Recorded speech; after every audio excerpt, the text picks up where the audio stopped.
ನಮಸ್ಕಾರ. ಯುಗಾದಿಯ ಹಾರ್ದಿಕ ಶುಭಾಶಯಗಳು. ಯುಗಾದಿ ಹಬ್ಬ ಎಲ್ಲಿಂದ ಆಚರಣೆ ಆಯಿತು, ಹೇಗೆ ಆಚರಿಸೋದು, ಹೇಗೆ 4 ಜನರ ಜೊತೆ ನಾವು ವಿಷಯವನ್ನು ಹಂಚಿಕೊಳ್ಳೋದು, ಬನ್ನಿ ತಿಳ್ಕೊಳ್ಳೋಣ. ಆದಿಯಲ್ಲಿ ದೇವರು ಚತುರ್ಮುಖ ಬ್ರಹ್ಮನನ್ನು ಸೃಷ್ಟಿ ಮಾಡಿದ ನಂತರ ಬ್ರಹ್ಮಾಂಡ ಸೃಷ್ಟಿಯಾಯಿತು. ಬ್ರಹ್ಮಾಂಡ ಸೃಷ್ಟಿಯಾದ ಮೇಲೆ ಮನುಕುಲ ಭೂಮಿಯಲ್ಲಿ ಹುಟ್ಟಿದ ಮೊದಲನೇ ದಿನವೇ ಈ ಯುಗಾದಿ. ಈ ಯುಗಾದಿ ಯುಗ ಯುಗಾಂತರಗಳಿಂದ ನಡೆದುಕೊಂಡಂಥ ಬಂದಂಥದ್ದು. ಈ ಯುಗಾದಿಯನ್ನು 4 ರೀತಿಯಲ್ಲಿ ಆಚರಣೆ ಮಾಡೋದುಂಟು. ಚಂದ್ರನನ್ನು ಅನುಸರಿಸಿ ಮಾಡುವಂತಹ ಒಂದು ಕ್ಯಾಲೆಂಡರ್ ಇಯರ್ ಅಥವಾ ವಾರ್ಷಿಕ ಅಂತ ಏನಿರುತ್ತೆ ಅದು ಚಾಂದ್ರಮಾನ ಯುಗಾದಿ. ಅದು ಈ ವರ್ಷ 30ನೇ ತಾರೀಕು ಬಂದಿರುತ್ತೆ. ವತ್ಸರ ಅಂತಂದರೆ ವರ್ಷ. ಈ ಚಾಂದ್ರಮಾನ ಯುಗಾದಿಯಲ್ಲಿ ನಮಗೆ 350 ದಿನಗಳು ಬರುತ್ತೆ. ಕೆಲವೊಮ್ಮೆ 352 ದಿನಗಳಾಗಬಹುದು.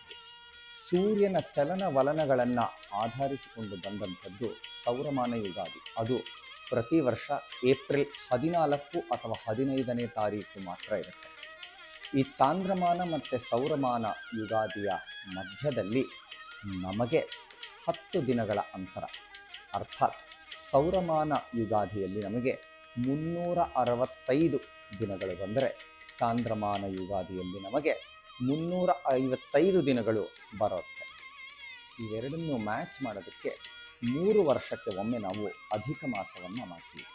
ಅದಕ್ಕೆ ಸೌರಮಾನ ಯುಗಾದಿಯನ್ನು ಸಂವತ್ಸರ, ಚಾಂದ್ರಮಾನ ಯುಗಾದಿಯನ್ನು ಅನುವತ್ಸರ ಅಂತ. ಚಾಂದ್ರಮಾನ ಯುಗಾದಿಯಲ್ಲಿ ನಾವು ಚೈತ್ರ, ವೈಶಾಖ, ಜ್ಯೇಷ್ಠ, ಆಷಾಢ ಹೀಗೆ 12 ತಿಂಗಳುಗಳು ಬಂದರೆ ಸೌರಮಾನ ಯುಗಾದಿ ಮೇಷ, ವೃಷಭ, ಮಿಥುನ, ಕರ್ಕಾಟಕ ಅಂತ ಹೇಳಿ ಅದನ್ನು 12. ಚಾಂದ್ರಮಾನ ಯುಗಾದಿ ನಮಗೆ ಮಾಸ ನಿಯಾಮಕವಾದರೆ ಸೌರಮಾನ ಯುಗಾದಿ ನಮಗೆ ರಾಶಿ ನಿಯಾಮಕವಾಗಿರುತ್ತೆ. ಇವೆರಡನ್ನು ಬಿಟ್ಟು ಹೊರತುಪಡಿಸಿ ನಕ್ಷತ್ರದ ಆಧಾರದ ಮೇಲೆ ನಾವು ಯುಗಾದಿಯನ್ನು ಆಚರಣೆ ಮಾಡ್ತೀವಿ. ಅಲ್ಲಿ 370 ದಿನಗಳು ಬರುತ್ತೆ. ಅದಕ್ಕೆ ನಾವು ಪರಿವತ್ಸರ ಅಂತ ಕರಿತೀವಿ. ಹೀಗೆ ಹಲವಾರು ಪ್ರಭೇದಗಳಿವೆ. ಹಾಗಾದರೆ ಯುಗಾದಿ ಆಚರಣೆ ಏನು? ಒಂದೋ ಸಾವಿರಾರು ವರ್ಷ, ಕೋಟ್ಯಾಂತರ ವರ್ಷಗಳ ಹಿಂದೆ ಭೂಮಿಗೆ ನಾವು ಬಂದ್ವಿ ಅನ್ನೋವಂಥದ್ದನ್ನು ಸೆಲೆಬ್ರೇಟ್ ಮಾಡೋದ ಅಷ್ಟೇ ಅಲ್ಲ. ಇದಕ್ಕೊಂದು ವೈಜ್ಞಾನಿಕ ವಿಶ್ಲೇಷಣೆ ಕೂಡ ಸ್ವಲ್ಪ ತಿಳಿಯೋಕ್ಕೆ ಪ್ರಯತ್ನ ಪಡೋಣ. ಒಂದು ವರ್ಷದಲ್ಲಿ ನಮಗೆ ಸ್ಥೂಲವಾಗಿ ನಾವು ಗಮನಿಸಬಹುದಾದರೆ ಒಂದು ತಿಂಗಳಲ್ಲಿ ನಮಗೆ 30 ದಿನ, ವರ್ಷಕ್ಕೆ 360 ದಿನ. ಸೈಂಟಿಸ್ಟ್ಗಳು ಹೇಳ್ತಾರೆ ಮನುಷ್ಯನ ದೇಹದಲ್ಲಿ 36,000 ನರ್ವ್ ಸೆಂಟರ್ಸ್ ಎಡಭಾಗದಲ್ಲಿ ಇದ್ದರೆ 36,000 ನರ್ವ್ ಸೆಂಟರ್ಸ್ ಬಲಭಾಗದಲ್ಲಿರುತ್ತೆ. ಇದು ಪ್ರಧಾನವಾದಂತಹ ನರ್ವ್ ಸೆಂಟರ್ಸ್. ಇನ್ನು ನಾವು ಸೂಕ್ಷ್ಮಾತಿ ಸೂಕ್ಷ್ಮಗಳಿಗೆ ಹೋದರೆ ನಾವು ಲಕ್ಷಾಂತರ ನರ್ವ್ ಸೆಂಟರ್ಸ್ ಈ ದೇಹದಲ್ಲಿರುತ್ತೆ. ಆದರೂ ನಾವು ಸ್ಥೂಲವಾಗಿ ನೋಡಕ್ಕೆ ಹೋದರೆ ಎಡಭಾಗದಲ್ಲಿ 36,000 ನರ್ವ್ ಸೆಂಟರ್ಸ್, ಬಲಭಾಗದಲ್ಲಿ 36,000 ನರ್ವ್ ಸೆಂಟರ್ಸ್. ಒಬ್ಬ ಮನುಷ್ಯ 100 ವರ್ಷ ಬದುಕಬೇಕು ಅಂತಂದರೆ ಅವನು 36,000 ದಿನಗಳು ಬದುಕಬೇಕು. ಅಂದರೆ 36,000 ಹಗಲುಗಳು, 36,000 ರಾತ್ರಿಗಳು. ಈ 36,000 ಬಲಭಾಗದ, 32,000 ಎಡಭಾಗದ ನರ್ವ್ ಸೆಂಟರ್ಸನ್ನು ತಗೊಂಡ್ರೆ 72,000 ನರ್ವ್ ಸೆಂಟರ್ಸ್ ದೇಹದಲ್ಲಿ ಪ್ರಧಾನವಾಗುತ್ತೆ. ಅಂದರೆ 36,000 ದಿನಗಳು ಮನುಷ್ಯ ಬದುಕಬೇಕು ಅಂತಂದರೆ 36,000 ಹಗಲುಗಳು, 36,000 ರಾತ್ರಿಗಳು. ಅಂದರೆ 72,000 ಹಗಲು ರಾತ್ರಿಗಳು. ಒಂದೊಂದೇ ಡಾಟ್ಸನ್ನು ಕನೆಕ್ಟ್ ಮಾಡ್ತಾ ನಾವು ಹೋದರೆ ನಾವು ಸೆಲೆಬ್ರೇಟ್ ಮಾಡ್ತಾ ಇರೋವಂಥದ್ದು ಎಂದೋ ನಾವು ಹುಟ್ಟಿದ್ವಿ ಅಂತ ನಮ್ಮ ಹುಟ್ಟಿದಬ್ಬ ಅಲ್ಲ. ಬ್ರಹ್ಮಾಂಡದ ಏನು ಚಿಂತನೆ ಇದೆ ಈ ಪಿಂಡಾಂಡದಲ್ಲಿ ನಾವು ಕಾಣಬೇಕು. ಪಿಂಡಾಂಡ ಅಂದರೆ ಈ ದೇಹ. ಈ ದೇಹದ ಒಳಗಡೆ ಪಂಚಭೂತಗಳಿವೆ. ಮಣ್ಣು, ನೀರು, ಬೆಂಕಿ, ಗಾಳಿ, ಆಕಾಶ. ಈ ಪಂಚಭೂತಗಳು ಹೊರಗಿನ ಪ್ರಾಕೃತ ದೇಹದಲ್ಲಿ ಏನಿರುತ್ತೆ ಅದನ್ನು ನಾವು ಒಳಗಡೆನೂ ಕಾಣಬೇಕು ಅನ್ನುವಂಥದ್ದೇ ಈ ಹಬ್ಬದ ವೈಜ್ಞಾನಿಕ ವಿಶ್ಲೇಷಣೆ. ಈ ಹಬ್ಬಕ್ಕೆ ಸರಿಸುಮಾರು 15 ದಿನಗಳ ಹಿಂದೆ ನಾವು ಹೋಳಿ ಹಬ್ಬವನ್ನು ಆಚರಣೆ ಮಾಡ್ತೀವಿ. ಏನು ಈ ಹೋಳಿ ಹಬ್ಬ? ಬಣ್ಣದ ಹಬ್ಬ. ಬಣ್ಣ ಅಂದರೆ ಏನು? ನಾವು ಸಹಜವಾಗಿ ನಾವು ಮಾತಾಡಬೇಕಾದ್ರೆ ನಾವು ಕೇಳ್ಕೊಳ್ತೀವಿ, ನಿನ್ನ ಬಣ್ಣ ಬಯಲಾಯಿತು ಅಂತ ನಾವು ಹೇಳ್ತೀವಿ. ಈ ಬಣ್ಣ ಬಯಲಾಗೋದು ಅಂತಂದರೆ ಏನು? ನಮ್ಮ ಮನುಷ್ಯನ ಸುತ್ತ ಒಂದು ಪ್ರಭಾವಲಯ ನಿರ್ಮಾಣವಾಗಿರುತ್ತೆ. ನಾವು ಸಂತೋಷವಾಗಿರ್ತೀವಿ ಅಂತಂದರೆ ಬಿಳಿ ಬಣ್ಣ, ನಾವು ದುಃಖದಲ್ಲಿರ್ತೀವಿ ಅಥವಾ ಕೋಪದಲ್ಲಿರ್ತೀವಿ ನಾವು ಅಂತಂದರೆ ಕೆಂಪು ಬಣ್ಣ, ಸಮೃದ್ಧಿ ಇದೆ ಅಂತಂದರೆ ಹಸಿರು ಬಣ್ಣವಾದಂತಹ ಒಂದು ಪ್ರಭಾವಲಯ, ಇಂಗ್ಲೀಷಲ್ಲಿ ಆರಾ ಅಂತ ಕರೀತಾರೆ. ಅದಕ್ಕೆ ನಾವು ಯಾರನ್ನಾರ ಕೇಳಬೇಕಾದ್ರೆ ಅವನು ಬಣ್ಣ ಬಯಲಾಯಿತು ಅಂತ ಹೇಳ್ತೀವಲ್ಲ, ಇದೇ ಆ ಬಣ್ಣ. ಈ ನಮ್ಮ ಸುತ್ತಲಿನ ಪ್ರಭಾವಲಯವನ್ನು ನಾವು 15 ದಿನಗಳ ಹಿಂದೆ ನಾವು ಏನು ಆಚರಣೆ ಮಾಡಿಕೊಂಡ್ವಿ ಅದನ್ನೇ ನಾವು ಯುಗಾದಿ ದಿನ ಸಹ ಶುದ್ಧವಾದಂತಹ ಈ ಪ್ರಭಾವಲಯಕ್ಕೆ ತರುವಂತಹ ಹಬ್ಬವೇ ಈ ಯುಗಾದಿ ಹಬ್ಬ. ಯುಗಾದಿ ಹಬ್ಬದ ಬೆಳಗಿನ ಜಾವ ಅಷ್ಟೊತ್ತಿಗೆ ಅಂದರೆ ಸೂರ್ಯೋದಯಕ್ಕಿಂತ ಮುಂಚೆ ಅರುಣೋದಯದ ಕಾಲದಲ್ಲಿ, ಚತುಶ್ರೋ ಘಟಿಕ ಪ್ರಾತಃ ಅರುಣೋದಯ ಮುಚ್ಚತೆ ಅಂತ ಹೇಳ್ತಾರೆ. ಅಂದರೆ ಸೂರ್ಯೋದಯಕ್ಕೂ 4 ಘಳಿಗೆ ಮೊದಲು ನಾವು ಎಚ್ಚರವಾಗಿ ಮನೆಯ ಮುಂದೆ ಕಸವನ್ನು ಗುಡಿಸಿ ರಂಗವಲ್ಲಿಯನ್ನು ಹಾಕಿ ಹಸಿರು ತಳಿರು ತೋರಣಗಳಿಂದ ಮನೆಯ ಸಿಂಗಾರ ಮಾಡಬೇಕು. ಅಂದರೆ ಬೇವಿನ ಸೊಪ್ಪು, ಮಾವಿನ ಸೊಪ್ಪನ್ನು ತೋರಣ ಕಟ್ಟಬೇಕು. ದೇವರ ಮನೆಯನ್ನು ಹಿಂದಿನ ದಿನವೇ ಶುಭ್ರ ಮಾಡಿರಬೇಕು. ಹಿಂದಿನ ದಿನ ಅಮಾವಾಸ್ಯೆಯಾದ್ದರಿಂದ ಅವತ್ತಿನ ದಿನ ಮಾಡಬಾರದು. ಅದರ ಹಿಂದಿನ ದಿನ ಚತುರ್ದಶಿ, ಅವತ್ತೂ ಶುಕ್ರವಾರ ದೇವರ ಮನೆಯ ಶುಚಿ ಮಾಡೋದಿಲ್ಲ. ಗುರುವಾರ ಪ್ರಶಸ್ತವಾದಂತಹ ದಿನ, ಅದು ಇಲ್ಲ ಅಂತಂದರೆ ಅವತ್ತಿನ ದಿನವೇ ದೇವರ ಮನೆಯನ್ನು ಶುದ್ಧ ಮಾಡಿ ಫೋಟೋ ವಿಗ್ರಹಗಳು ಏನಿರುತ್ತೆ ಎಲ್ಲ ಒರೆಸಿಟ್ಟು ರಂಗವಲ್ಲಿಯನ್ನು ಹಾಕಿ ತಟ್ಟೆಯಲ್ಲಿ ಶುದ್ಧವಾಗಿ ಹೊಸದಾದಂತಹ ಅರಿಶಿಣ, ಕುಂಕುಮ, ಮಂಗಳ ದ್ರವ್ಯಗಳನ್ನೆಲ್ಲ ಅಲ್ಲಿ ಜೋಡಿಸಿ ಒಂದು ತಟ್ಟೆಯಲ್ಲಿ ಅಕ್ಕಿಯ ಮೇಲೆ ವಿಳ್ಳೆದೆಲೆ, ಅಡಿಕೆ, ತೆಂಗಿನಕಾಯಿ, ಹಣ್ಣು ಅವೆಲ್ಲವನ್ನು ಇಟ್ಟು ಹೊಸ ಬಟ್ಟೆಯನ್ನು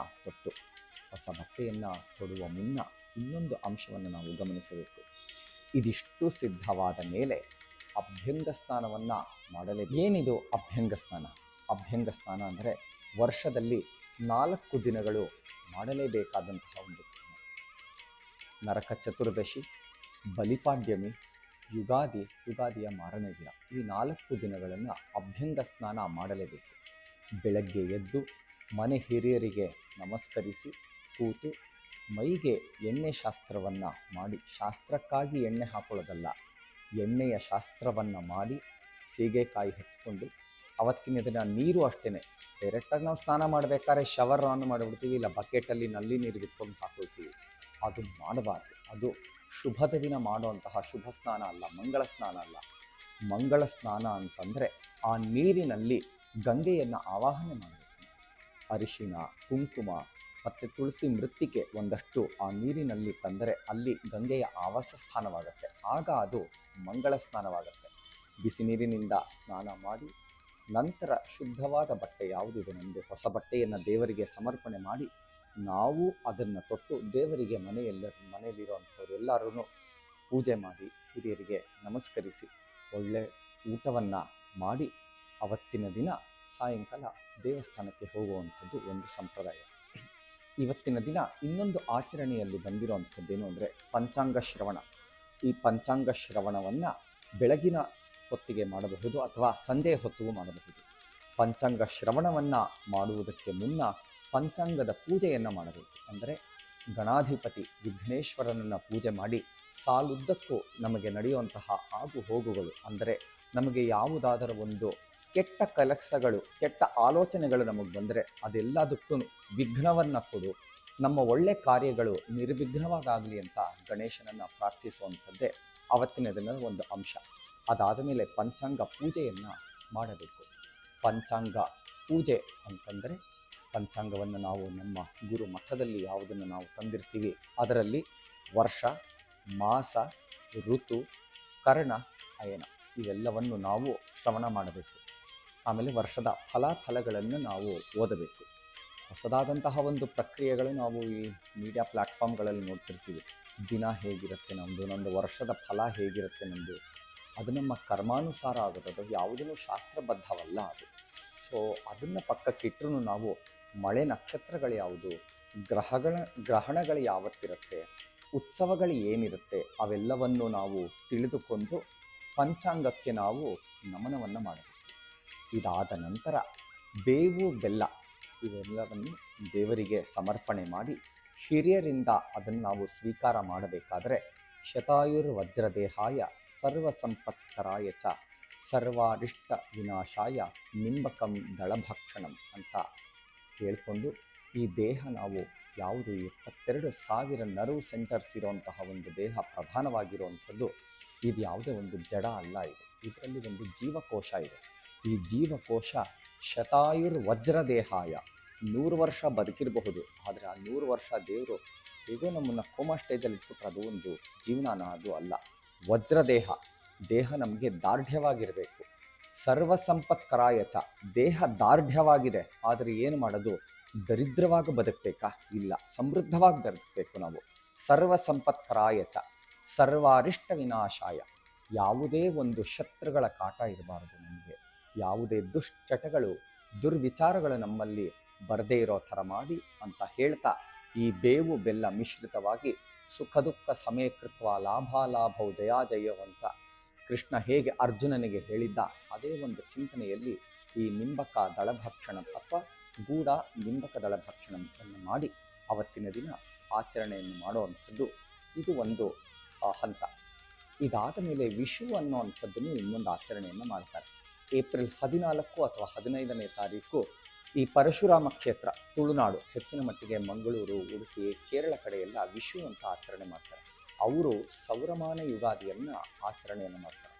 ಅದರ ಆಚರಣೆಯಲ್ಲೂ ಹೆಚ್ಚು ಕಮ್ಮಿ ಇದೇ ಥರ ಇರುತ್ತೆ, ಆದರೆ ಅಲ್ಲಿ ಬೇವು ಬೆಲ್ಲ ಸ್ವೀಕಾರ ಮಾಡುವಂತಹ ಒಂದು ಸಂಪ್ರದಾಯ ಇರೋದಿಲ್ಲ. ಅವತ್ತಿನ ದಿನ ಅವರು ತೋಟದಲ್ಲಿ ಹೊಲ ಗದ್ದೆಗಳಲ್ಲಿ ಏನೇನು ತರಕಾರಿಗಳನ್ನು ಬೆಳೆದಿರ್ತಾರೆ, ಒಂದು ದೊಡ್ಡ ತಟ್ಟೆಯಲ್ಲಿ ಬಾಳೆ ಎಲೆಯನ್ನು ಜೋಡಿಸಿ ಅಕ್ಕಿ ಇಟ್ಟು ಅದರ ಮೇಲೆ ಕಾಯಿ ಇಟ್ಟು ಒಂದಷ್ಟು ತರಕಾರಿಗಳನ್ನು ಇಟ್ಟು ಮಂಗಳ ದ್ರವ್ಯ, ಬೆಳಗ್ಗೆ ಎದ್ದ ತಕ್ಷಣ ನಾವು ಮಂಗಳ ದ್ರವ್ಯಗಳನ್ನು ನೋಡಬೇಕು. ಏನು ಮಂಗಳ ದ್ರವ್ಯ?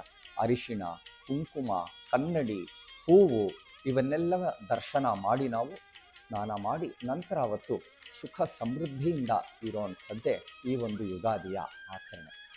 ಯುಗಾದಿಯ ಆಚರಣೆ ಬಗ್ಗೆ ತಿಳಿದಿರೋಷ್ಟು ತಮ್ಮೊಂದಿಗೆ ಹಂಚಿಕೊಂಡಿದ್ದೀನಿ. ತಾಜಾ ಮಿಠಾಯಿಯೊಂದಿಗೆ ಬಾಯಿಯನ್ನು ಸಿಹಿ ಮಾಡಿಸಿಕೊಳ್ಳಿ, ಮನಸ್ಸನ್ನು ಮುದವಾಗಿಸಿಕೊಳ್ಳಿ. ತಾಜಾ ಮಿಠಾಯಿಯಿಂದ ತಮ್ಮೆಲ್ಲರಿಗೂ ಯುಗಾದಿಯ ಹಾರ್ದಿಕ ಶುಭಾಶಯ.